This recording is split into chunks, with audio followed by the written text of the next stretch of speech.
తెలియజేస్తూ ఈరోజు ఈ సమావేశం పెట్టడానికి ప్రధాన కారణం మేము చేసిన తప్పే ఆ రోజు ఓటేసిన పాపానికి ఈ రోజు 20 రోజుల నుంచి నడి రోడ్లపైన స్టేషన్ల చుట్టూ తిరుగుతూ ఉన్నాం.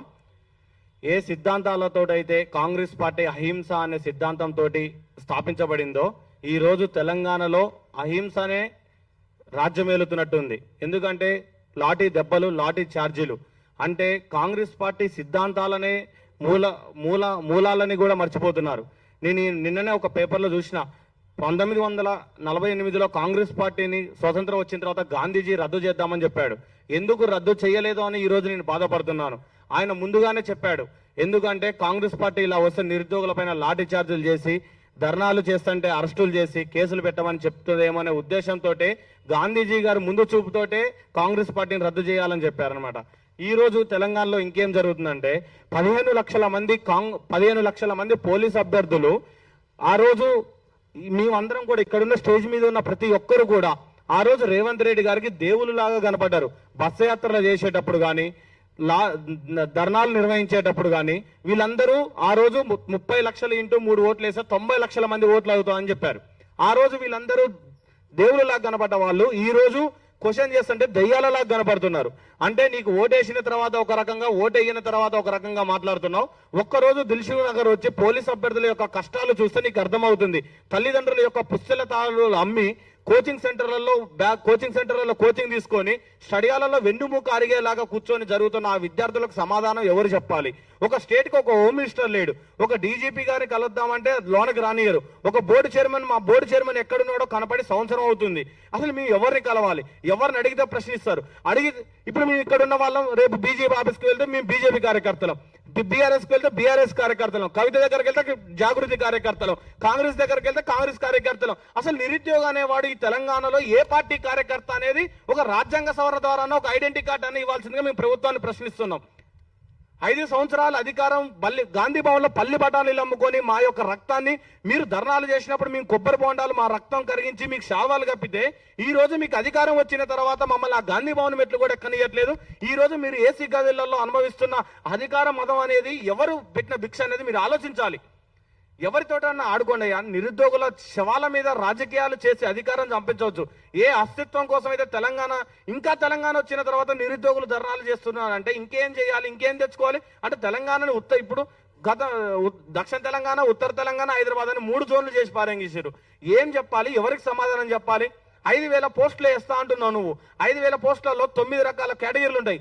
Open category, EWC category, BCA, BCB, CDE, SC, ST అని కేటగిరీ ఉంటాయి. ఎంఎస్పీ కోట, సిపిపి కోట, స్పోర్ట్స్ కోట, ఎక్స్ సర్వీస్ కోట, హోమ్ గార్డ్ కోట, ఎంఎస్పీ కోట, ఎన్సీసీ కోట అని ఇలా 14 రకాల కేటగిరీలకి నువ్వు సిటీ సరౌండింగ్స్ లో 3,000 పోస్టులు వేసి 29 జిల్లాలకి మాత్రం 2,000 పోస్టులు వేయడం ద్వారా ఇన్ని కేటగిరీలు, అందులో 33% మహిళలకు పోతే మిగిలిన 1,400 జాబులు నువ్వు కేటగిరీకి పంచితే అసలు నువ్వు రోస్టర్ మీద ఎల్బీ స్టేడియంలో నువ్వు నియామక పత్రాలు ఇస్తా అంటున్నావు కదా. మేము పోలీస్ అభ్యర్థులు అందరం కూడా ఎల్బీ స్టేడియంలో ఇస్తాం. నీకు గుండె ధైర్యం ఉంటే ఆ పోస్టులను నువ్వు మాకు పంచి చూపెట్టు. మా కేటగిరీకి ఒక్క పోస్ట్ వస్తుంది అని చూపెట్టు. తల్లిదండ్రులకు ఏం చెప్పాలి?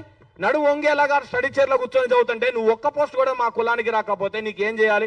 ఆ రోజేమో నీకు ఇదే బీసీ, ఎస్టీ పిల్లల తల్లిదండ్రుల కాళ్ళు మొక్కిన మేము నువ్వు 70,000 ఉద్యోగాలు, 60,000 ఉద్యోగాలు, 80,000 ఉద్యోగాలని వేలం పాట పాడుతుంటే మేము ఎవరిని అడగాలి? ఇచ్చిన వినతి పత్రాలు చిత్తు కాగితం లాగా చెత్తబుట్టలోకి వెళ్తుంటే మా యొక్క సమస్య పరిష్కార మార్గం ఎక్కడ దొరకాలి?